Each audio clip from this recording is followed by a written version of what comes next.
पूजा पाठ के नियम। सनातन धर्म को मानने वाले लोगों के लिए पूजा पाठ सबसे जरूरी क्रिया है। हिंदू धर्म के लोगों की दैनिक दिनचर्या पूजा पाठ के बिना शुरू नहीं होती है। हम सभी स्नान के बाद भगवान के सामने सूर्य झुकाना अनिवार्य माना गया है। इसके अलावा हिंदू पंचांग में हर महीने कुछ ऐसी विशिष्ट तिथियां मानी जाती हैं जिन पर पूजा पाठ करना जरूरी माना गया है।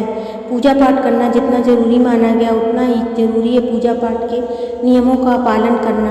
शिव जी, गणेश और भैरव जी को तुलसी नहीं चढ़ानी चाहिए। नंबर 2, तुलसी का पत्ता बिना स्नान किए नहीं तोड़ना चाहिए। शास्त्रों के अनुसार यदि कोई व्यक्ति बिना नहाए ही तुलसी के पत्तों को तोड़ता है तो पूजन में से पत्ते भगवान द्वारा स्वीकार नहीं किए जाते हैं। नंबर 3, तुलसी के पत्तों को 11 दिनों तक बासी नहीं माना जाता। इसकी पत्तियों पर हर रोज जल छिड़ककर पुनः भगवान को अर्पित किया जा सकता है। नंबर 4, रविवार, एकादशी, द्वादशी, संक्रांति और संध्या काल में तुलसी के पत्ते नहीं तोड़ना चाहिए। नंबर 5, सूर्य देव को शंख से के जल से अर्घ नहीं देना चाहिए। नंबर 6, सूर्य, गणेश, दुर्गा, शिव और विष्णु ये पंचदेव कहलाते हैं। इनकी पूजा सभी कार्यों में अनिवार्य रूप से की जानी चाहिए। प्रतिदिन पूजन करते समय इन पंचदेव का ध्यान करना चाहिए। इससे लक्ष्मी और समृद्धि प्राप्त होती है। नंबर 7, माँ दुर्गा को दूर्वा एक प्रकार की घास नहीं चढ़ानी चाहिए। गणेश जी को विशेष रूप से अर्पित की जाती है। नंबर 8, दूर्वा एक प्रकार की घास रविवार को नहीं तोड़नी चाहिए। नंबर 9, बुधवार और रविवार को पीपल के वृक्ष में जल अर्पित नहीं करना चाहिए।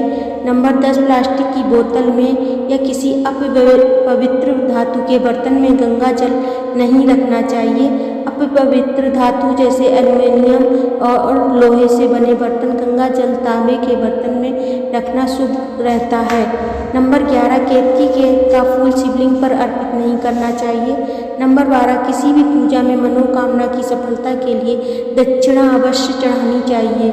नंबर 13, माँ लक्ष्मी को विशेष रूप से कमल का फूल अर्पित किया जाता है। इस फूल को 5 दिनों तक जल से छिड़क कर पुनः चढ़ा सकते हैं। नंबर 14, हमेशा इस बात का ध्यान रखें कि कभी भी दीपक से दीपक नहीं जलाना चाहिए। शास्त्रों के अनुसार जो व्यक्ति दीपक से दीपक जलाते वे रोगी होते हैं।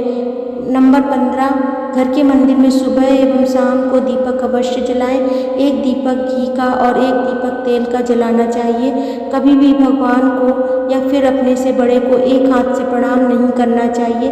इसके साथ यह भी ध्यान रखें कि सोए हुए व्यक्ति का चरण स्पर्श नहीं करना चाहिए। नंबर 17, पूजा के बाद बड़ों का आशीर्वाद लेते समय ध्यान रखें कि किसी के दाएं पैर को दाएं हाथ से, बाएं पैर को बाएं हाथ से छूकर प्रणाम करें। जप करते समय जीभ या ओंठ को नहीं हिलाना चाहिए। इसे उपांशु जप कहते हैं। इसका फल 100 गुना प्राप्त होता है। माला जप करते समय दाएं हाथ को कपड़े या गौमुखी से ढककर रखना चाहिए। जप के बाद आसन के नीचे की भूमि को स्पर्श कर नेत्रों से लगाना चाहिए। इससे आपको जप के पूर्ण फल की प्राप्ति होती है। पूजा करते समय पत्नी को दाएं भाग में बिठाकर धार्मिक क्रियाएं